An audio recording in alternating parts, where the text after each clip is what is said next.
And that really is the question in today's economy. Can GameStop remain competitive in a market that is seeing game stores slowly start to dwindle away and succumb to the power of websites like Amazon and eBay? Recently, I saw an article on the website Business Insider discussing GameStop and their plans on not going out of business. Many people out there are assuming that the retailer is going to go the way of a book/music/video store, similar to the way there are FYEs in your local mall. GameStop, however, seems to be bucking all of these gloomy predictions, and here's how they plan on staying in business. Number one, selling downloadable content. GameStop has been able to attract people into their stores by selling DLC. Personally, as a broadcaster and a glorified opinionist, I don't understand how this works because it is incredibly convenient to purchase DLC from the house. And personally, I would rather do that than fighting, say, the harsh weather conditions we've been experiencing in the Northwest and going outside to freeze my ass off at the expense of paying $20 for a season pass for some sort of game out there. Now, there is a counterpoint that they are able to stay viable because many youngsters that frequent GameStops now do not possess credit cards. At least I hope they don't. But hey, they all got iPhones at the age of 6, so I've seen just about everything. They claim as well, GameStop that is, that they are becoming a social destination. I know of many ways to describe GameStop, and social destination is not one of them. But according to Business Week, GameStop is gearing towards the average customer of what they call a young, aimless man. Not a fashionable description by the retailer or by the magazine necessarily. Young and aimless, a guy who has no goals? Can you think of any other adjectives on that one? They say that GameStop, though, has become a place for young men to socialize. Again, couldn't disagree with this point more because, frankly, I don't socialize at GameStop. I can't actually get out of that store fast enough. No disrespect, but some of, and not all of GameStop's customers are socially awkward. GameStop also is claiming to now become a leader in the industry. Having major competition like Walmart, Best Buy, and Amazon, there are no other retailers that focus solely on games. And they really want to sell you guys on the expertise that their game advisors, wink wink, you can't see that, but that their game advisors have.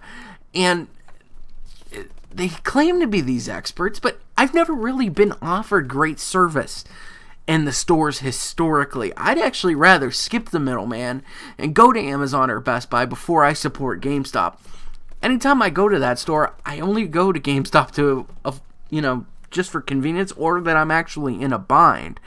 I'll never forget one of the stores that I had, that I went to, had one of these quote-unquote experts telling me, as I was trying to sell J-Bar on getting The Walking Dead Season 1 on disc, saying that you needed to download it and that he should buy the credit off of him to go download it online as opposed to the disc because the disc was skipping and it had issues and they had trouble getting the data onto these discs. So it wasn't the best experience as opposed to just downloading it offline. Now, do I think he was trying to meet a quota of some sort? Yeah, but I just never really, it always left me with a real sour taste in my mouth. And then another story that I had was trying to go into GameStop and try to buy Titanfall when it first came on the Xbox One, and the man refusing to sell it to me because, well, he had it sitting behind him on the shelves. He just couldn't let him out. So, it was rather lackluster customer service that has always kept me away from GameStop, and I feel like it will be eventually the demise of GameStop. Now, I don't think it's going to be anytime soon that we'll lose it, but I think guys such as myself that are in our mid-20s are starting to look other ways, because GameStop, honestly, it is very socially awkward for me to go in there, mainly because there are 11-year-olds, 12-year-olds, 8-year-olds, in there, and they're just running up and down the aisles, no law and order. It's a very lawless place, and, they're saying, hey, let's get Call of Duty and all that. Don't get me started on that rant necessarily, but I just don't feel welcome in those stores, and I know I'm mid-20s, I probably shouldn't, but I almost enjoy Amazon because I can go to Best Buy and price match. I can go deal with the bigger retailers because they are more accommodating to consumers like myself. So, I mean, it's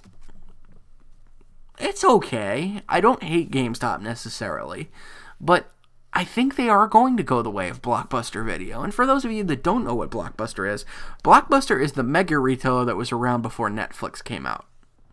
And that's about the only way I can describe that. If you want more information, go ask mommy and daddy. But, you know, it's interesting. I will be intrigued to see if they can actually survive this economy, because nobody's going to the video game stores anymore. I'm going to the ma and pa video game stores because these guys know more than the gentlemen and ladies at GameStop. It's just, it behooves me more as a customer and benefits me more as a customer to go see these guys at these ma and pa retailers. We'll call it your local game store, you know, your neighborhood game store or something like that. But I almost feel like I'm better off for going there rather than supporting this super big guy. But yeah, guys, just an interesting piece I wanted to pass along to you guys that I saw in Business Week, and thought it was a pretty interesting piece there. And kind of want to let me know if you guys are into more of these news pieces there. I know I'm kind of looking at more websites to try to get you guys some more sources and give you guys my input on what's going on in the world of gaming. And hopefully you guys truly enjoy these. But thank you so much, guys, for all the support that you guys have provided me so far in the year of 2015. I know we're only 11 or so days into it now. But yeah, good to be back on Advanced Warfare again, too. I think I'm going to be diving back into this. Took a nice little hiatus when the Xbox was in repairs. Let me know if you guys do want to see more Xbox One Call of Duty Advanced Warfare gameplay on there, as well as maybe we'll sneak some Diablo and some other games on there. But video is drawing to a close, guys. Again, I can't thank you guys enough for the support. Make sure to follow me on Twitter at MusicMajorTV, and you could follow me on YouTube at youtube.com/MusicMajor089. Otherwise, you're here already, so you probably know that. Thank you so much for your support, guys. I will see you next time. Take care, and have a fantastic day.